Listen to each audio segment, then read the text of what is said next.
Yo, what up? My name is DC. This time I'm gonna be doing a video about the recent talks, which is, has Pep Guardiola ruined football? The answer is no, he has not ruined football. Matter of fact, he's done well because without Guardiola, we would not have some of the great football feats that have been achieved. Because look at this, Guardiola is not the reason why football is dying. It can never be because of one man. The reason why football is dying is because it's turned into a business. That's the reason why football is dying. The reason why football is dying is because pundits overhype a player just because he's English, or fail to criticize a player because he's English. You know those English pundits and what they do. Football is dying because every season, every new team is releasing a kit which is trash. Some kits are so bad they don't even release them. What they'll just do is that they'll get an old kit and then redesign it from there. That's what's killing football. What's killing football are the crazy prices they charge just for us to watch a particular game. You know those services where you have to pay individual subscriptions for Champions League, Premier League?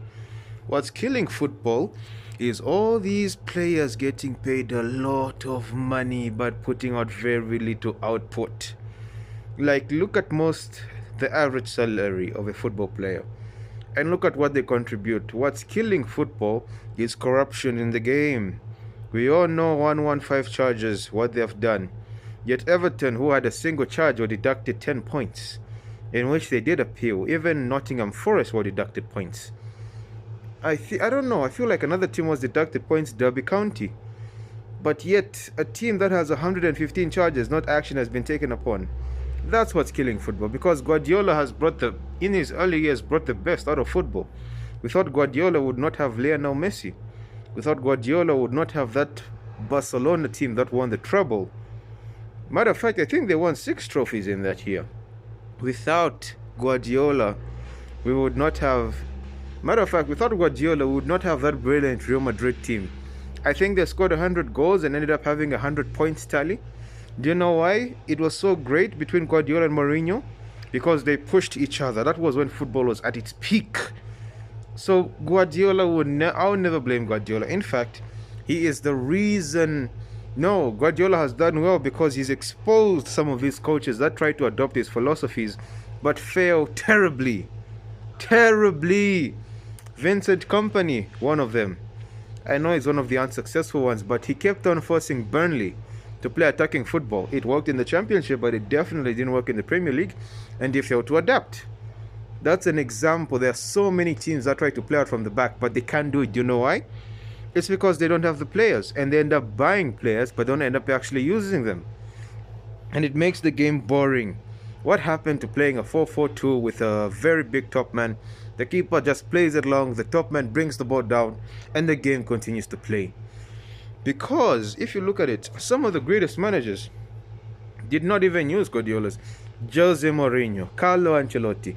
Yes, they may have played out of the back, but that was not their main thing. It was not their main thing playing in a system. Sometimes football just has to be played. I mean, there's so many underrated managers that did well for their clubs, but unfortunately was sacked.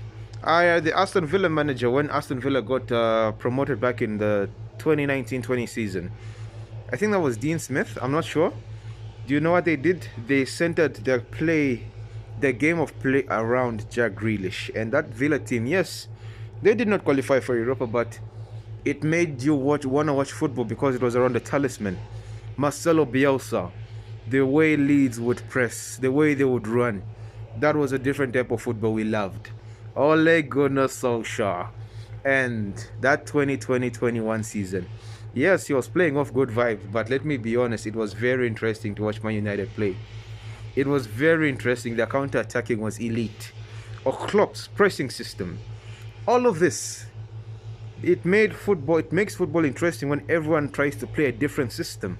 Because it shows us that football, you can't win just by playing one system, but seeing different systems go up against each other. That's why the El Clásicos were so legendary back in the day.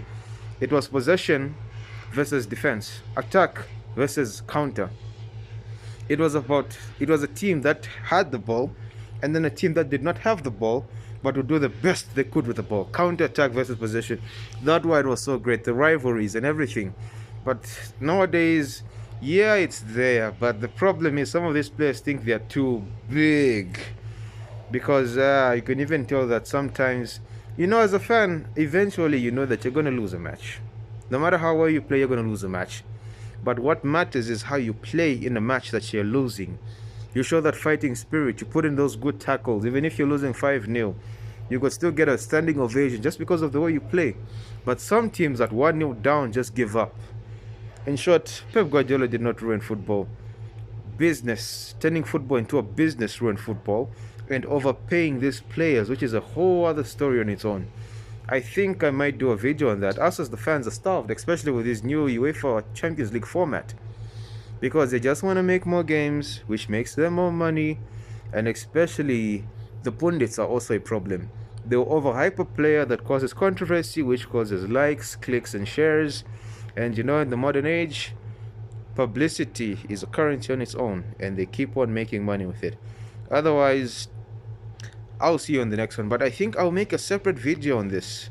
I think I'll make a separate video on the reasons why football is getting bad. I think I might dive into more specifics, but if you have any other reasons, comment them down below, and I will see you in the next one.